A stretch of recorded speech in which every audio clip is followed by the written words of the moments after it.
Hey, this is Don with D.R.C. coming at you with another video. This one here is on a headmaster. This headmaster regulates the amount of pressure we have in the receiver.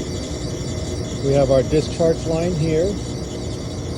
Goes into the top of the header, comes out here, and hits the top of the valve here, which it stays there closed until the pressure on the drain leg side drops below the head pressure or a predetermined amount on the headmaster that you have installed or that is in the circuit.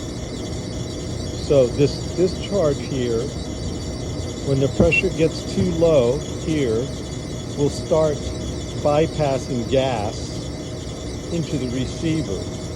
So our discharge gas in bypass will come up into the header, and then when it bypasses, it comes down through here and goes right down to the receiver,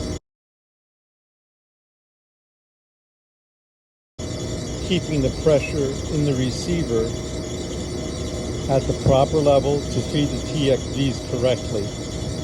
In regular refrigeration with no headmaster in play, the discharge goes up, it goes in, it does the condenser loops, comes back down, and then continues in the regular route.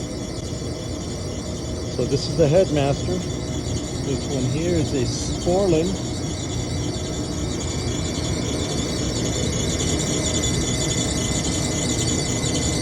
the LAC 5100.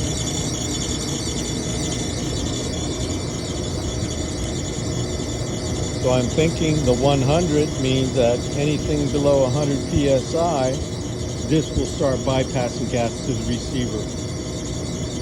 This is Don with D.R.C. looking at a headmaster. Talk to you later. I'm out.